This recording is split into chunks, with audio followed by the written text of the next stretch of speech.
Dolores Cannon with the Metaphysical Hour.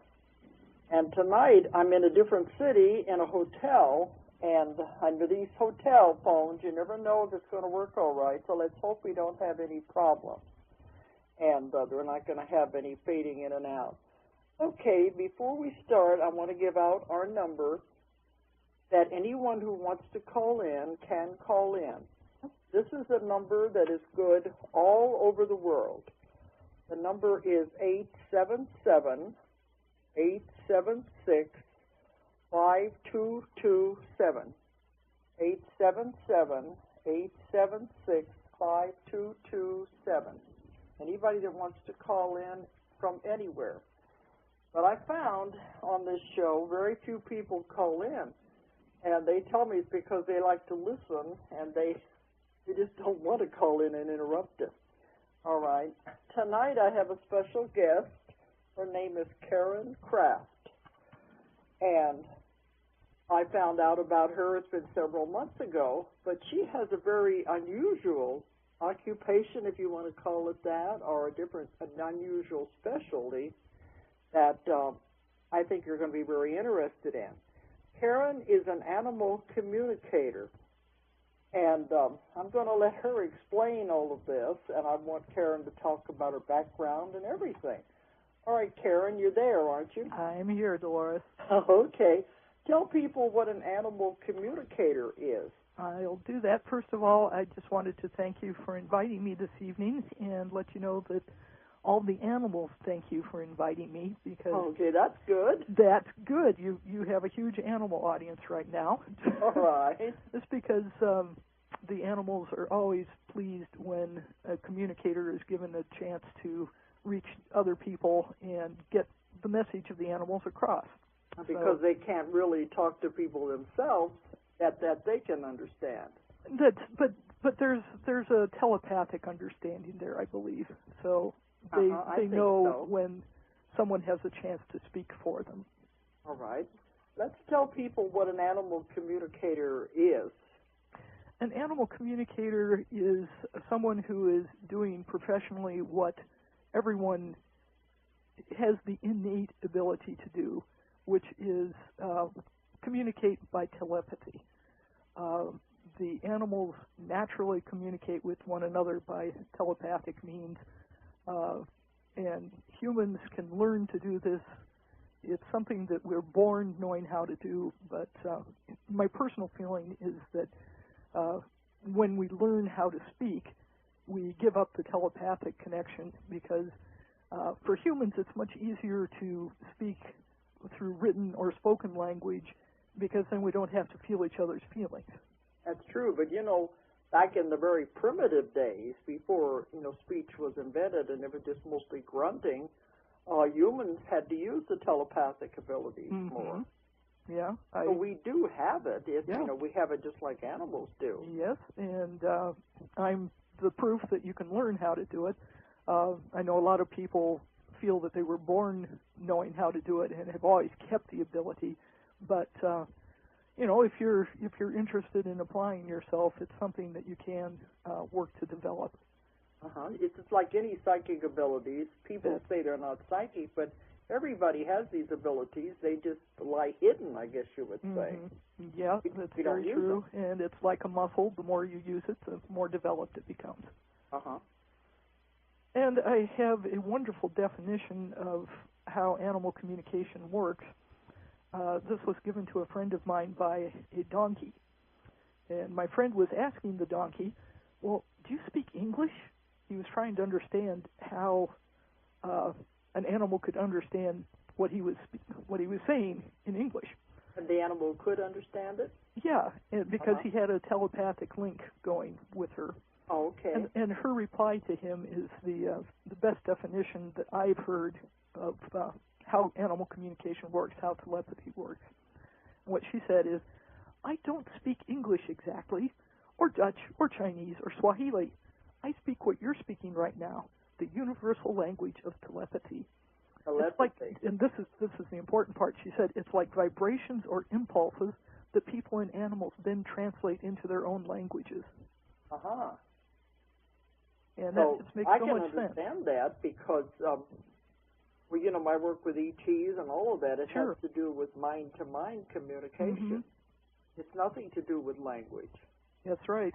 And you've probably heard about these computers that they're developing now, and they were doing it over in Japan, and now they're spreading to the United States, where people can turn on and off computers, they can turn on and off machines by just using their mind. And they said it doesn't matter what language the person speaks, it's all done with the mind and thinking what they want, and they can trigger things. I So would that say goes that's back pretty to good the evidence. idea that language doesn't matter. So it's along that line, I guess, isn't it? It sounds like it. More like impulses or, telepathy is as good a word as any, really. It sounds like it to me. And anyway, the animals are very interested in encouraging people to rediscover these telepathic abilities because they want us to understand that we all really are connected. We really are one. And once we rediscover the telepathic connection, that makes it much easier to, have that compassion for one another. Well, anybody that's around animals at all, any pets or anything, you can usually pick up on what they want and what they're thinking. And it's like they can pick up on you. They get instincts. Yeah. And they can also pick up if there's somebody around they don't like. They don't like their vibrations or whatever it is. And sure, they can see our energy field, so we can't hide anything from them.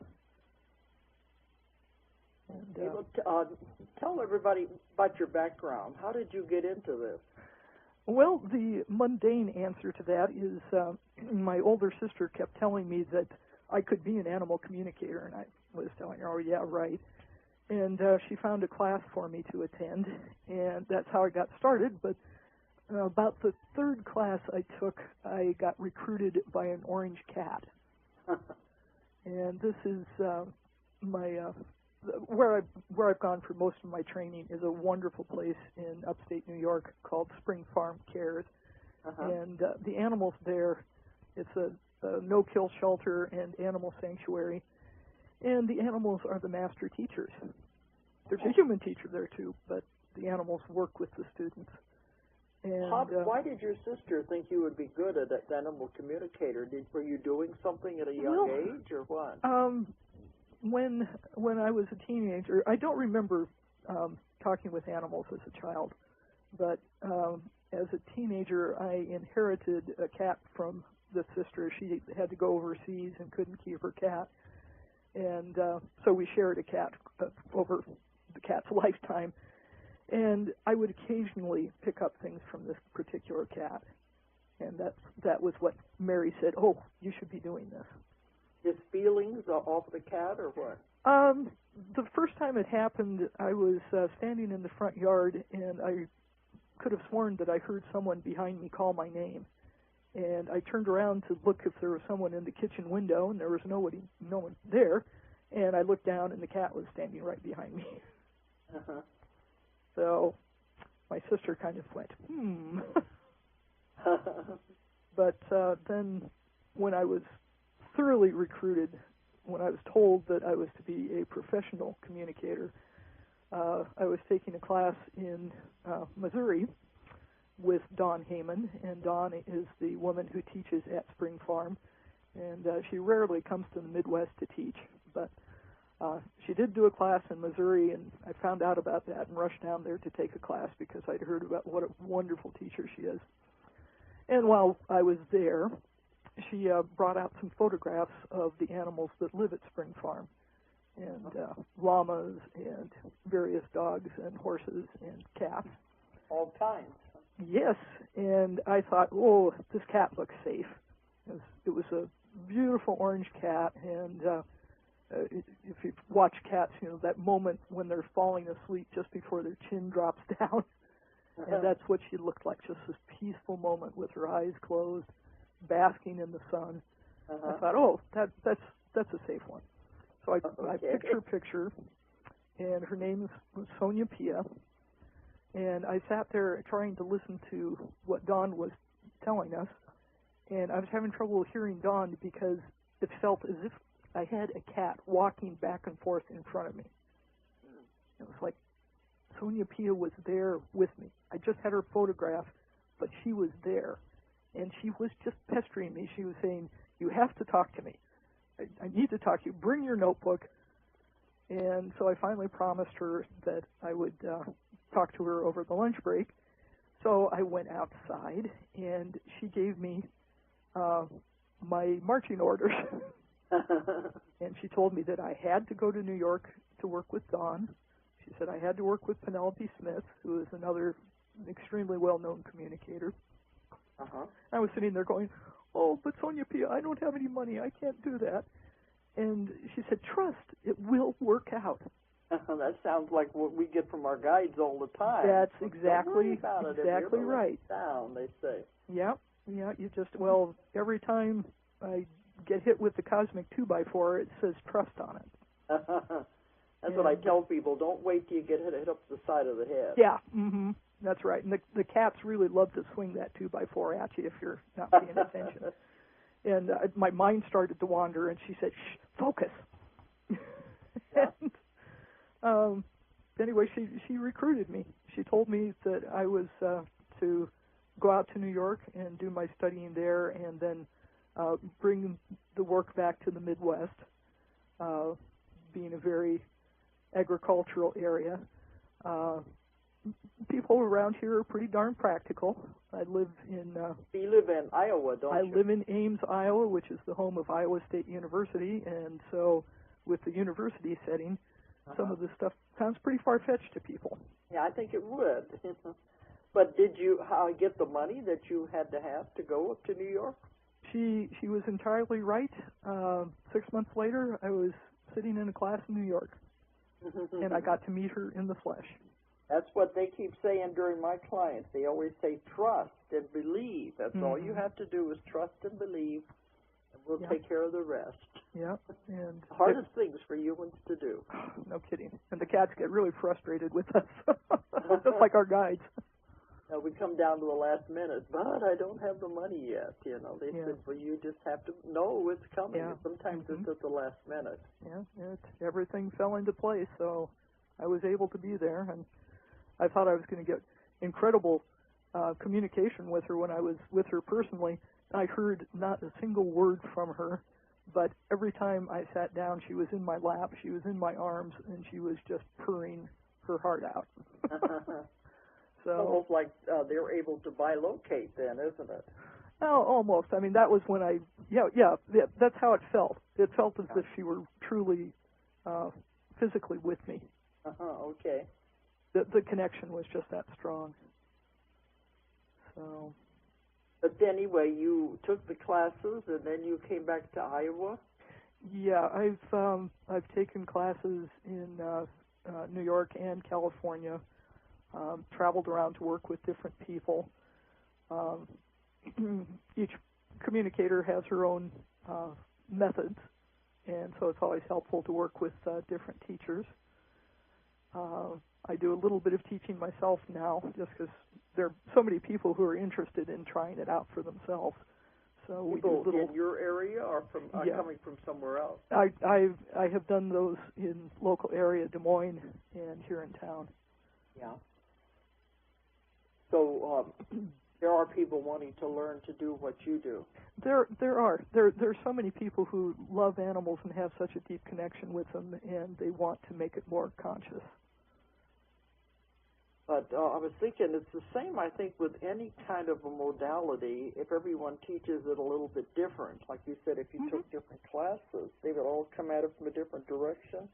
Yeah, it's the way people have to learn things, is you have to hear things many different ways before it really sinks in, and eventually it clicks.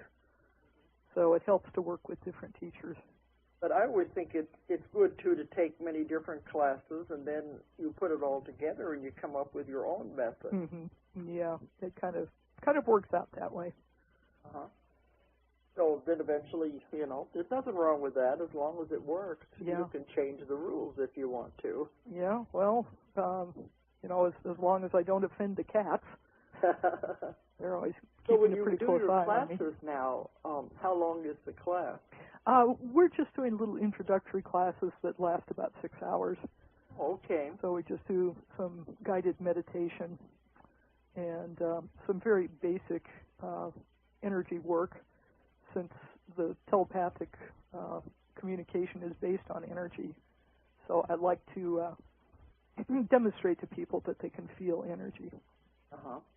And a lot of people don't even know that. Yeah, but it makes it more tangible if they realize that, oh, yes, this is real, I can feel it. Uh-huh. But would this be the same thing as telecommunication with humans? You know, I haven't really, I haven't experimented much with human telepathic work, just because the humans are so much more complicated than animals. The animals are so straightforward too. Yeah, and the animals are great to work with. They have just an incredible sense of humor, and I was thinking an animal would be much more basic. You know, not basic. That's not the word I mean. It doesn't have all these guards and these things that people put up. It's very straightforward. That's true. That's usually true. You find some neurotic animals, which is a lot of the work that I do, is helping sort through what's bothering them. But unlike people, once they can verbalize what the problem is, they let go of it much more easily. Uh-huh. So it's like being able to do 10 years of talk therapy with a human. With an animal, you can do it in 5 minutes. Oh, because the human is more complicated. Yeah, and we humans seem to hold on to our traumas more. Uh-huh. So the animals can let it go easier, you mean? Yeah, they seem to be able to move on much better than we are. Would you work with any large animals, or is it just the dogs and cats and things like that? I'm doing more work with horses now. I have a wonderful mentor in spirit. And I think her human mom, is probably listening in tonight. A horse who is in spirit. She's no longer here in the physical form, but her name is Nu, as in GNU, the Great GNU. Oh, and Nu has adopted me, and she's teaching me things about horses. So she's like a spirit guide for me.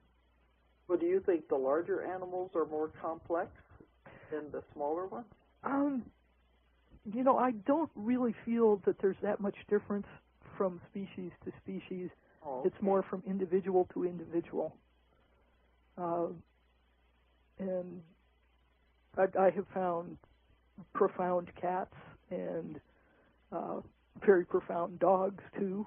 Yeah. And then some are just very simple and say, no, I just want to be a dog and chase a ball and eat my food. And enjoy life. Yeah, exactly.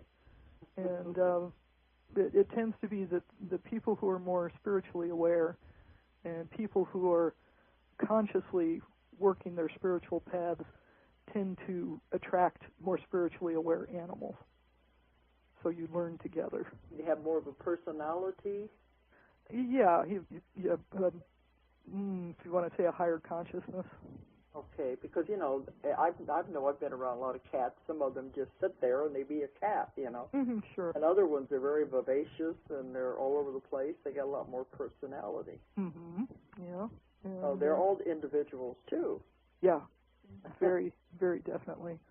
And I'm extremely fortunate right now that the cat who lives with me is quite a philosopher, and he is waiting more or less patiently for me to get off my butt and start writing a book with him. Oh. So he's been, when he can get me to sit down at the computer and actually get something done, and then he dictates information to me. Uh-huh. Well, what do you mean by a philosopher? Does this just come into your mind when you're around him, this information, or what? Yes, he's. It's like living with a spirit guide. Okay. Having a spirit guide with you in flesh. And he tells me that in the past he has been a spirit guide for me, but now he's here incarnate. Okay. He can be quite a taskmaster. I was sitting back when I had my day job before I went full-time as an animal communicator.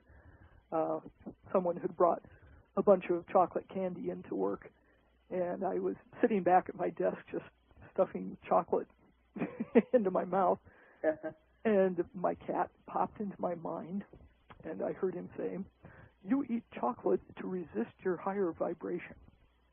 Uh-huh. I'm sitting there thinking, oh, great, I've just been busted by my own cat.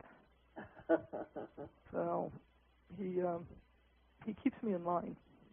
Well, I'm just wondering, in my work, I know we have spirit guides and guardian angels, wherever you want to call them, and a lot of people can communicate with those.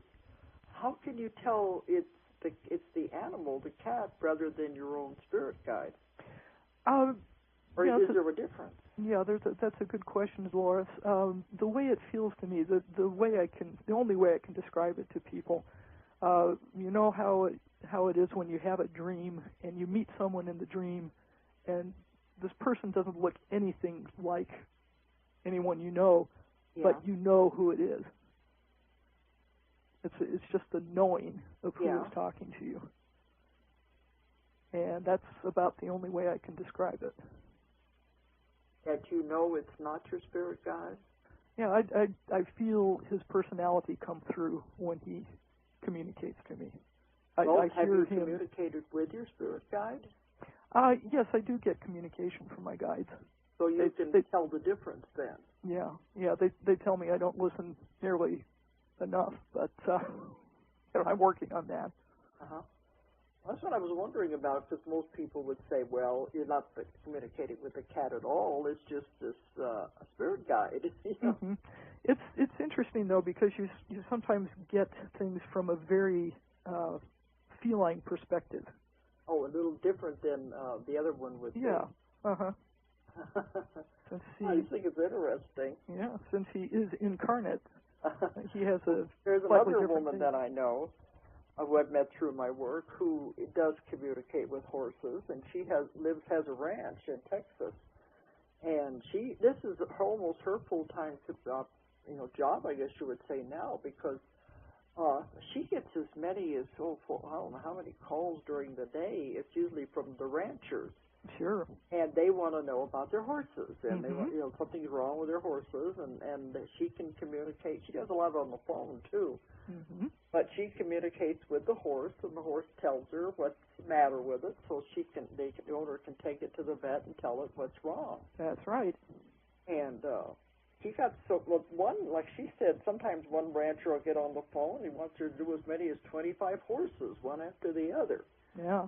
Yeah. That's a little too much, she said. Yes, you need to be careful, because this any kind of intuitive work is very taxing. Yeah, she said that's too much, and she finally told him, I can't do that many at one time. Mm-hmm. Yeah. I guess they want her to go through the whole herd. Sure. No, they have to pick the ones that are most in need. Yeah, and that's what she said, though. She can pick up on, the horse will tell her what's the matter with me, and then she can go and tell the owner, this is what's the matter, take him to the vet and have this and this checked out. Yeah. So, that's when I heard of you and her both. I said, well, there must be a lot more out there that can do this. Yeah, actually, there seem to be quite a few more communicators going into business, if you want to put it that way. I like to call this my authentic vocation. Okay. It's too spiritual to just be called a business. Yeah. But I think this is different than the horse whisperer, isn't it?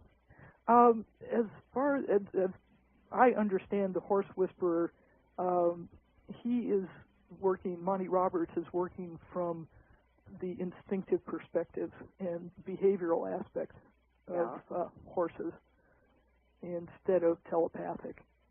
Now, personally, I think he's doing telepathic stuff, and maybe he doesn't pick up on it. He doesn't realize it. Yeah. But, you know, if that movie came out, there was a lot of shows on TV with other people communicating with horses. Right. You know, and finding out, you know, getting them to do, you know, to train easier and, you know, to understand what was their problems and everything. And the horses are particularly sensitive because everything that humans do with them tends to go completely against their nature. That we keep them corralled singly, you know, in little stalls where they want to be social, they want to be with one another, they want to be with the horses that they want to be with, not the ones that we put them next to. And a horse is a herd animal anyway. That's right. They said it likes to be at least. Well, one person said that the horse was so unhappy and they didn't know what it was, and they were trying. I was telling him I want company. Yeah. So even they brought in a donkey, at least it was something. But that's it. That's it. I've heard of cases where a dog is so lonely that they've just gone out and bought a goldfish, and just having the goldfish there as company helped the dog. Just something that they communicate so he's with. not totally alone all the time. Yeah, we don't think of that. Yeah, and that's a lot of what I do is just helping people understand things from the animal's perspective. Things that are inconsequential to us might be very traumatic to one of our pets. You mean something that happens? Yeah, one of the household or what? Right. My favorite, if you want to put it as a detective case. I wanted you to get into some of your cases. Okay. Okay, go ahead. Yeah, as I was asked to speak to a dog who, as she got older, she was getting more and more, almost neurotic. She was very anxiety-ridden. And what was happening is she would have a panic attack anytime the cell phone would ring, or they said even if her family was watching a basketball game on television and the buzzer would sound, the poor dog would just freeze and start to quiver. And they were trying to figure out why she was reacting to sound. She didn't react to the voices or anything? No, it was just certain noise, certain noises, and noises that were meaningless to the humans, but it would upset the dog. And her veterinarian figured that it was something that had happened to her in her puppyhood. Yeah. He was sitting in on the consultation, as he had requested that I talk with these people. And I think he was curious how I work, so he wanted to sit in. It'd be very valuable for a veterinarian to know. Well, it was a valuable experience for me as well, because this man is a holistic vet and works a lot with acupuncture and the energy systems. Yeah. And he and I both felt the same thing from this dog. Oh, okay. That she was just kind of hunched up sometimes, and her people thought maybe she had pain in her hips. And to me, it felt like an anxiety attack, where, you know, as a human, you just kind of grab your stomach and curl up in a ball. Yeah. Mm-hmm. That's how it felt with this dog, just kind of a clenching feeling in the belly.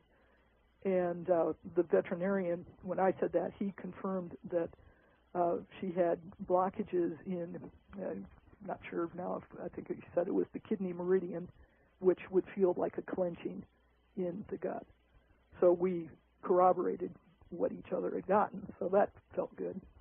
Well, did he use acupuncture on the animal then? Yes, he had been doing acupuncture with her to try to ease her anxiety attacks.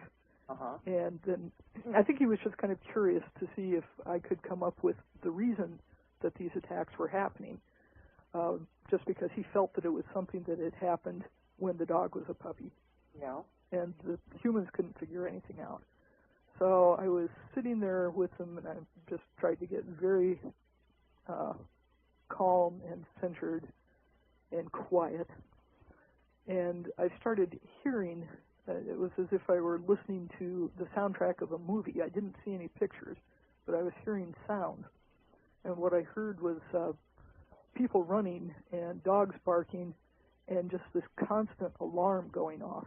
And I interpret it as a fire alarm.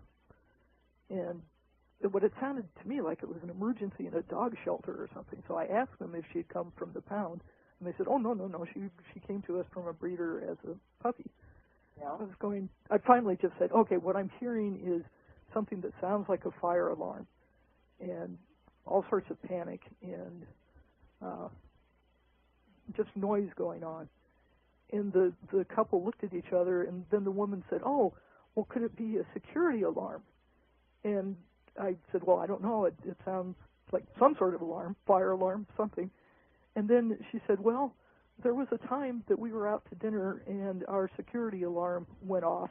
It was a false alarm, but the police came, and they were pounding on the door, and the dogs were barking." And the veterinarian perked up, and he said, "How old was she?" And they said, "Oh, she was just a puppy." And he went, "Oh, that's it." So to them, this is my perfect example, because to the people, it was a false alarm. It meant nothing. But to this dog, it was, "Oh, something's wrong. I'm supposed to do something. What am I supposed to do?" And she was picking up the emotions of the other dogs. And yes, and the matter. And she was she's the dog that takes care of her family. And so she felt responsible, that she was supposed to do something, and she didn't know what to do. And every time she would hear something that sounded like that alarm, it would bring that panic back. Yeah, like I'm supposed to do something, and what am I supposed to do? That's it. That's exactly it. And the good news is that I was able to just talk to her and explain to her that when she hears these noises, she doesn't need to do anything, that people know how to handle it. She can just leave that to her human family, and that's not her job. So that eased her anxieties. Okay, that is something for humans to take care of. Yes, exactly. Okay, but I know you probably got a lot of other cases like that too, though. But it shows both of them. I think it's good to have verification like that. Yeah, and sometimes you don't get immediate verification, and it's kind of frustrating, and I don't always hear back from people. So. That's the same way. I never hear back sometimes too, but we do the best we can and hope we've done something. But I think you would hear it back if it hadn't worked, if something else was the matter. I keep telling myself that. Well, they would have called back if that didn't. Yeah, but occasionally I'll have someone say, so-and-so referred me to you because you told her to do this, and it worked. And I'm like, oh, okay. But I know that people use acupuncture on people, but I've heard of them doing some on animals. But that's interesting that the veterinarian is doing that. Yeah, there are some veterinary acupuncturists. There are not that many in the Midwest yet, but hopefully more people will be looking into that. Well, I haven't heard of too many that are doing it on animals. Okay, but also in your, the part about your work, you talked about grief counseling. That you do work with grieving? Or is that grief counseling, or what is that? What it is that animals or humans that you're working with? Well, it's a little of both, actually. Okay, explain what that is. Okay, this is probably, I would say, it's the most rewarding work that I do, is helping people reconnect with animals that have passed. The ones that have died, you mean? Well, we that's call right. died. Those that have crossed over. They're grieving over the loss of a pet? Yes. Okay. And many times it just helps people to know that the animal has not left. It's just left its body, but is still there in spirit. Yeah. And the most rewarding thing for me is if someone phones me and this person is in tears, and by the time we finish the conversation, the person is laughing. So that's a wonderful feeling, and that's the gift of the animals, that they can reassure their people that all I'm doing is reconnecting them. Because this is, you know, I get people ask me all kinds of questions, and I know the answer to this one, but they're always saying that animals don't have souls, that, you know, not like humans do. They don't have a spirit, they don't have a soul. What do you tell people when they say that? Because, you know, I know different. Yeah. Well, I try to avoid getting into spiritual arguments with people, but sometimes it just happens because they can't understand what Yeah. we do, and so they have to bring it around to their way of understanding, I guess, you know. And all I can say is that I absolutely 100% trust that our animals have spirits and they survive and can wait for us on the other side. Which That's brings what up some an people interesting... have asked me, will my animal be there when I cross over? You know, Okay. will I find it again? This is something that's been much on my mind this year, Dolores, because I've lost... two of our dogs have left us this year. And so I've been thinking a lot about the whole death process and how the animals fit into this. And I absolutely trust that our animals are waiting for us on the other side. But I was wondering how this can be reconciled with the concept of reincarnation, which I also trust. Yeah.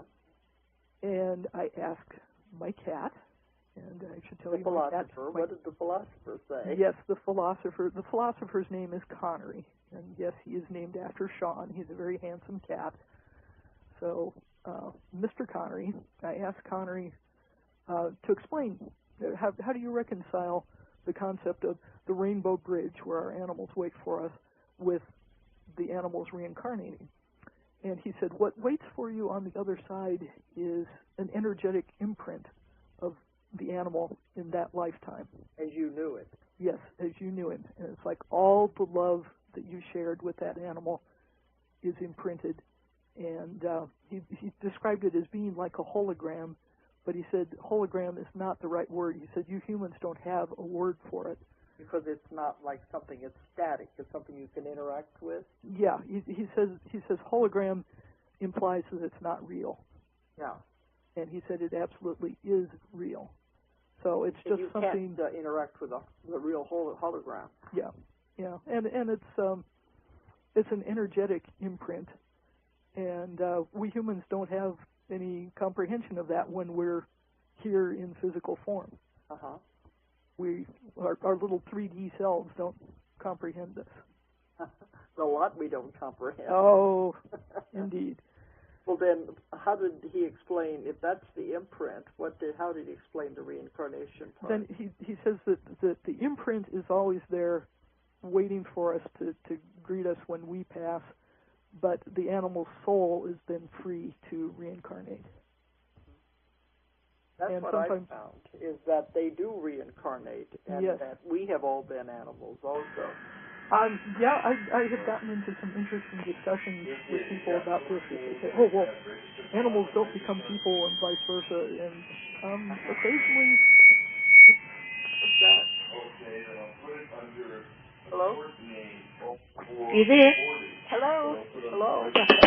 Hi, are you taking call-ins tonight? Hello? Absolutely. Okay, I was just calling to talk to the pet lady. Mm-hmm. Oh, you're okay. Now I see. We've got a we have a caller. It doesn't happen often, so I didn't know what it was. Okay, you want to talk to Karen? If possible. Sure. All right. Yes, Karen. Can you hear her? I can hear. Okay, let her go ahead then. Hi, I was just calling. I would like to look into your classes and that, and I will listen at the end for that. But I just had a question. My Bichon puppy she's 5 years old, but she's been sick again, and she's had stones 2 different times, and they've taken them out, but right now she's sick again, and they said they don't see any yet, but I just wondered if you had any ideas of what might be going on with her. Well, just like with humans, if you look at the holistic theory of disease in humans, there's usually an emotional aspect. So there may be some chronic emotional thing going on that is causing the problem to keep coming up. Okay. I just offhand, I'm not. Right now, I am in mind mode so that I can answer questions, and I would have to kind of switch gears to be able to really communicate with your dog. So, do you want her to contact you after you go off the air? That's absolutely fine. If you'd like to arrange, what I need to do is get really calm and centered and get into a meditative state in order to talk. Also, it helps me if I have a photograph of the animal. Okay, all right. I'll just wait for the end of the time, and I'll write everything down. And I do live in the Midwest, so I'll be looking forward to your classes that you might have coming up, okay? That's great. I'm so glad to hear that. Where are you? I'm in Sioux Falls, South Dakota. Okay. Well, Karen, can she email you and send you a picture? Most people do send me pictures by email. Yep, and I'll get your email address at the end there. I listen to Dolores every week, so. Oh, fantastic. Yeah, we'll give you all the Yeah, right before we go off air, we'll tell everybody how to contact you then. Will that be okay? That'd be perfect. Thank you. Okay. God bless. I understand what you mean. You got to shift gears. You have to go into a different space. Yeah, because right now I'm in quite a mental space, and it's a matter of being quiet and being very much in the present to connect with the animals. Yeah. That's good then if she can communicate with you by email or by phone if you want to accept phone calls, too. Yeah, and especially with something like a physical problem. We can give her that information before we're finished then. Okay. All right. But we were talking about animals reincarnating, and that's something that I have found to be true because in my work, I do the past life regressions. Right. And I have many people who talk about past lives as an animal. Yeah. Uh-huh. And so I know we've all been these things. It's like we have to be everything and do everything before we're finished, and that's what people don't understand. Yeah, and I also find that people don't understand that we can go back and forth between being human and animal. It depends on the lesson we're trying to learn. Yeah. And in my new book, I'm going to be talking a lot about that, the cases I've had of people as animals, because I want to know what it's like from the animal perspective, and how they see, how they think, how they perceive us. And that's something that is one of the gifts of doing animal communication, because occasionally I get a chance to see through an animal's eyes. That's what I mean. I want to know how they perceive things. As, for example, I can't even remember when or where this happened, but a cat once let me see how we humans look to a cat, and it was how was that? It was beautiful. It's just the swirling cloud of the aura, the colored energy, and the Instead physical of a body. Form, you mean? Just seeing us as a physical form, they see our energy field first. It's like they were barely registering that there was a body there. The cat was just seeing the energy field. And that's what they interact with, and that's what they read. And that's why they know which people can't be trusted. So but they know their owners. They know the people that are around them all the time. Yeah.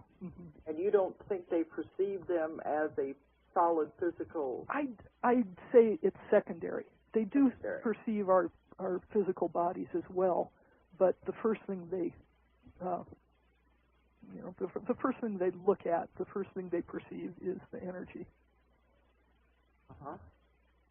And then, it's hard for us to think of it that way. We're used to looking at a physical person, or an object or something.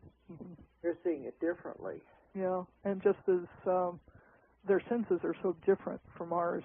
If you take the example of a dog, and so much of their sensory input is in the form of smell. Yeah, I've heard that. And that's just beyond our comprehension. Dogs will tell you that they can smell color. No, color. Yeah, that I wonder colors. what that would be like. Yeah, we don't have any, Nothing there's no to way for us compare to it to. comprehend No it. words. Yeah, and but colors have different vibrations, and Yes, that's the dogs true. can smell that. And people keep in the work I'm doing. They talk about hearing color. Yeah, So there's more to it. There's more perceptions, I guess, that we're not aware of. Yeah, do you feel this is getting into those other dimensions that our spirit guides talk about from time to time? Well, that's what I was going to bring up, because I believe the cats especially, they're the ones I've had more contact with, that they can see into the other dimensions. Yeah. That they can see ghosts, for instance. Because Yeah. I had an experience where I lived in a haunted house. I didn't have any choice. My husband was in Vietnam, so we stayed in this house, and we all knew there was a ghost upstairs because all the kids had seen strange things. Yeah. But it wasn't negative, so it didn't bother me. Yeah. But at night, when I would be watching TV and the kids were in bed, our Siamese cat sat at the bottom of the stairs, staring up the steps. Yeah. And his tail switching back and forth, the way they do when they're watching something. Yeah. Oh, yeah. And we all kept saying, he sees something up there. Oh, absolutely. After a while, it was said, would you please stop that? You know? Get on your nerves. So I've heard other people say that, too. They can see things we can't see. Yeah, yeah, absolutely. And interdimensional creatures, if you want to put it that way, like fairies. Oh, yes, So they have all sorts of wonderful things to teach us. But to them, this is natural. I guess Yeah. they think they perceive that as energy, too, like they would perceive a human. What do you think? You know, that's something I probably should take to Connery the cat and ask him to. Say, how do you perceive these interdimensional things? Yeah, absolutely. And I should tell you, one of Connery is always making me laugh. And one of the things that irritates the heck out of him is we have a tank full of goldfish, and my husband greets the goldfish when he comes home, and he talks to them and tickles them through the glass, and the cat is sitting there going, please, they are cat food. Cat food. Yeah, and one day I was teasing pay attention to me. Yeah, that was exactly it. It's, please, you can hug me, you can pet me. It's Forget kind of about jealous, the fish. I think. And he was sitting there on the table next to the fish tank, and I decided to tease him, so I went up to the fish and started petting them through the glass, and I looked at Connery and I said, see, aren't they sweet? And he looked me right in the eye, which does not happen often in communication. You don't usually get eye to eye.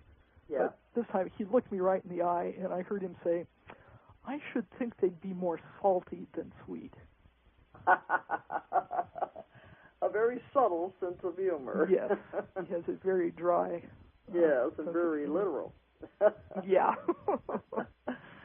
Oh, but I think that's nice. You know, we all think we can communicate with them. We know, they tell us when they're hungry. They tell us when they want to go outside, and things like that. But it's almost as though there is more to it if we open ourselves up to it. Yeah, and we're doing it all the time, and it's just a matter of kind of stopping and realizing what we're doing. And what Connery says is that half the battle with humans is getting them to pay attention. Yeah, we get so wound up in our own little world. Yeah, and we drive the animals crazy with our constant thinking, and they tune us out most of the time. Because they're picking up on our thoughts, you mean? Yeah. And our minds are too busy, I guess. That's exactly right. So they just tune us out. Yeah, Don't pay attention at all. Now, well, sometimes we have to let them know that we are making an effort to communicate with them. I remember at a class I attended out at Spring Farm, one of the sheep told the student, you wear us out with your thoughts. So okay. that kind of summed But that that up would for be me. the hard part. Humans have to slow everything down and, Mm-hmm.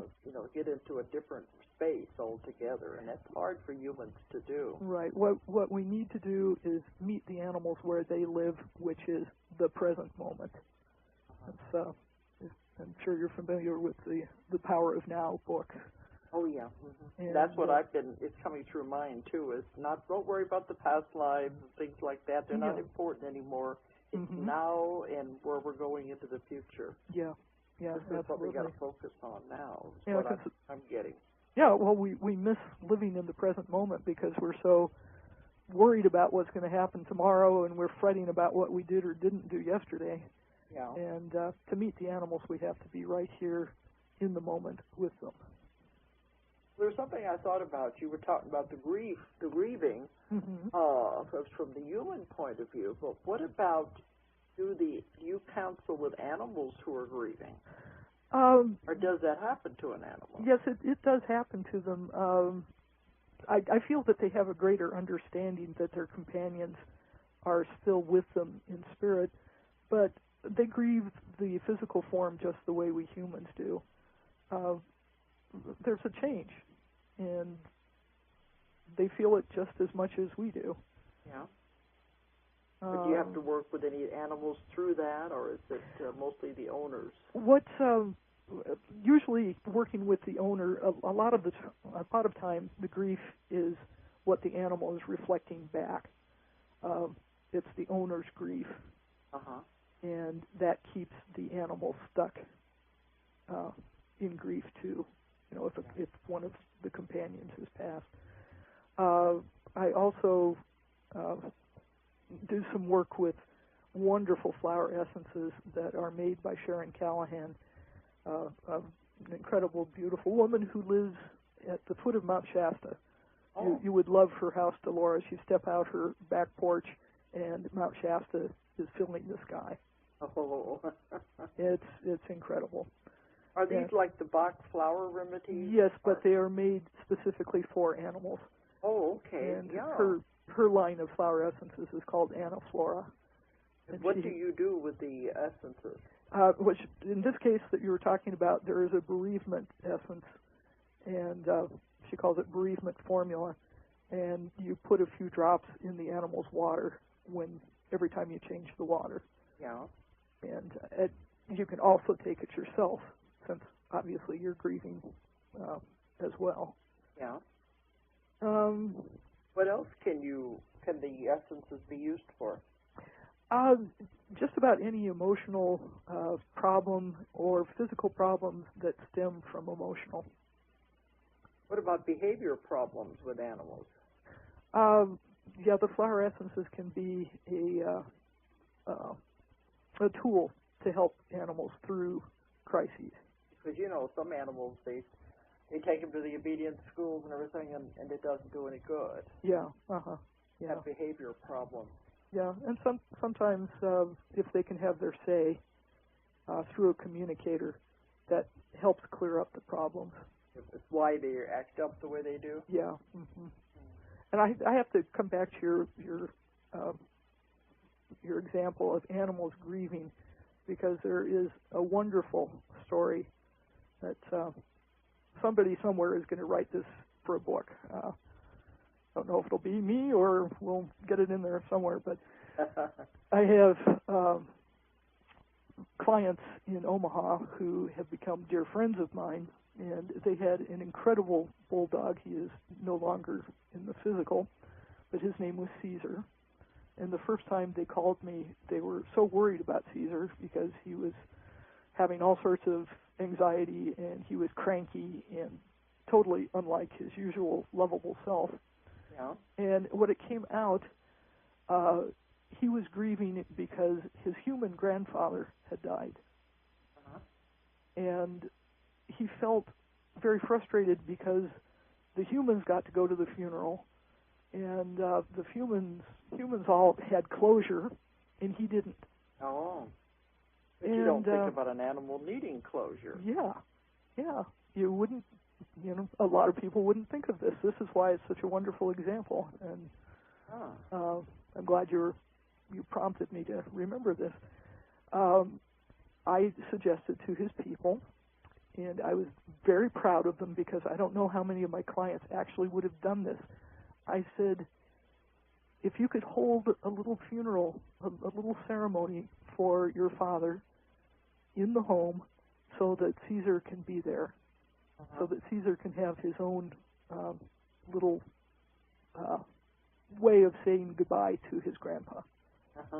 And they did this for him. They sat on the floor. They lighted a candle for him.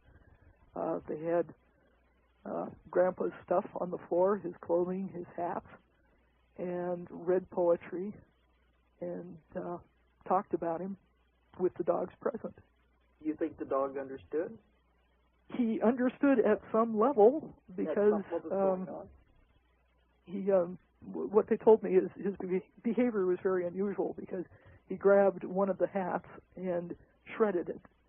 And he didn't normally do anything that destructive, but it was like he was getting all his frustration out. And then after that, he started to get back to his normal self. So to me, it was a very dramatic example of how animals need to grieve too. Well, I think this is very good. Maybe this makes people try to look at their animals a little differently. Yeah, I'm watching the clock because I'm supposed to stop about 5 minutes till. Okay. Because when in the future they're going to be putting commercials in right. for 5 minutes.